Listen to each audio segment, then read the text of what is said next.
This is September 9th, 2025 in Stockton, California. The reason we're in contact, you're double parked here. Is this your car? Oh, no. You have some on you? No. Okay. You have some on you? No, Shoot you! Stop! Stop right now! I'm gonna shoot you! Do you understand me? You're gonna get shot! Hey, back! 12-20's running!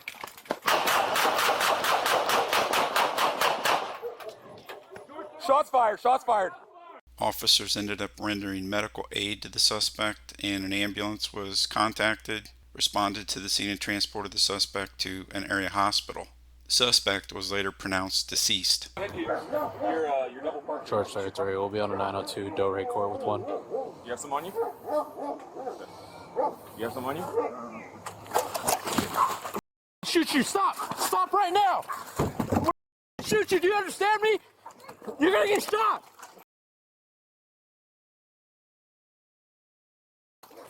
Hey, mag! 12-20's running!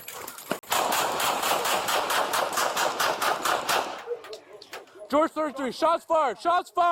No officers were injured during this incident.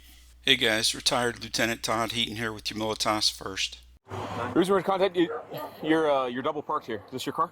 Oh, no. What we can't see is when this guy stands up the first time, does either one of the suspect's hands kind of pat his waistline? It's a kind of securing adjustment to make sure that the firearm and the extra magazine doesn't rise up from their former position, because he doesn't want them to fall out down on the ground. That would be bad. This is what I would be looking for when he first moves from a seated to a standing position. Maybe it's just his forearm that he uses to bring in to kind of touch that and make sure everything's where he wants it. This is common for anybody that carries up in the appendix area. You have some on you? Okay.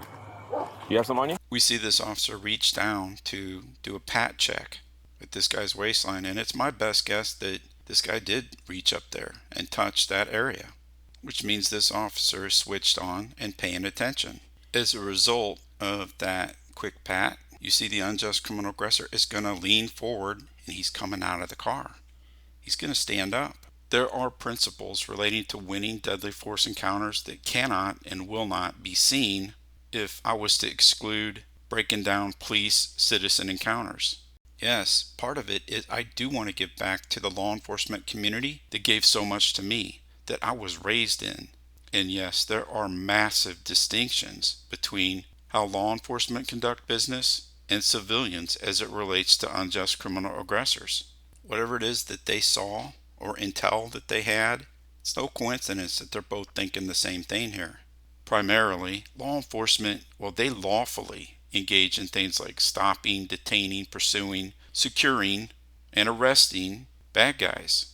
Civilians don't do any of those things, except in rare circumstances. The one that immediately comes to mind is if someone's trying to kidnap one of your small children right in front of you. Well, yes, in that circumstance, you're going to be aggressing, but it's not for your sake, it's for your child. Are we seeing a lot of those kind of crimes? No. So there's that. All of that said, odd things can and do happen in deadly force confrontations. Also, a civilian might be tempted to watch some of these police breakdowns and think, oh, look what the police officer did here. This is what I should do. And a lot of times, that's not the case. Even tactically speaking, we see no shortage of training issues that should be corrected. But ultimately, you want to be as well-rounded as you possibly can. And there is great value in studying all of the winning principles. You're gonna get shot! And that includes from a law enforcement perspective.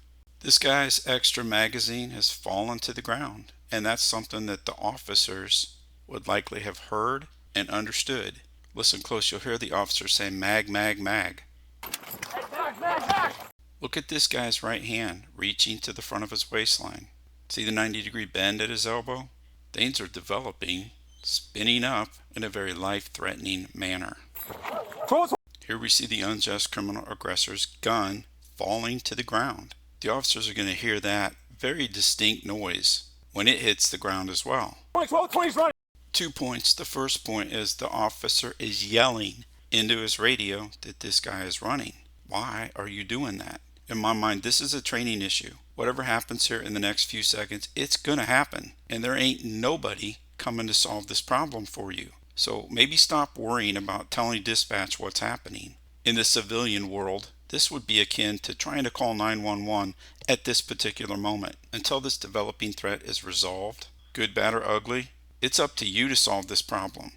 At this point, that radio is a useless distraction. Plus, it's going to move one of your hands away from your gun when you need both hands on your gun. Don't get sidetracked. Second point, look at what he's looking at. He's about to kick that gun forward so that he can reach down and retrieve it. Things are going to go from bad to worse. Once he picks it up and gets that gun in his hand, well, then the officers stop that imminent deadly force threat.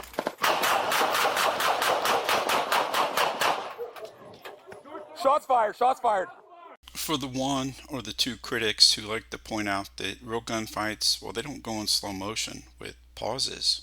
Well, yes and no. Let me explain. If you see and you understand that a deadly force threat is spinning up, so you're not really, surprised, well, there is a physiological response where in your head, it sure seems like time slows down. In law enforcement, that experience happened to me when I had to deal with the charging pit bull. In these educational videos, I paused the video to show you what cues or signs, pre-threat indicators, what they look like. You could also call that a combat snapshot, which makes me think of pauses. The reaching for the waistline, pocket, or other area of concealment with your dominant hand, and most people are right-handed. This guy was. The 90-degree bend at the elbow in a hostile confrontation, well, that might just be the drawing of a handgun.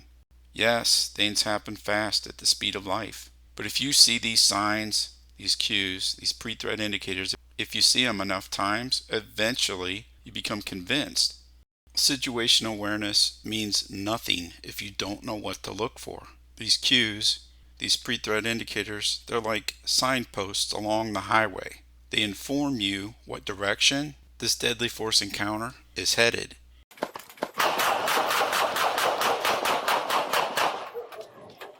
Shots fired, shots fired.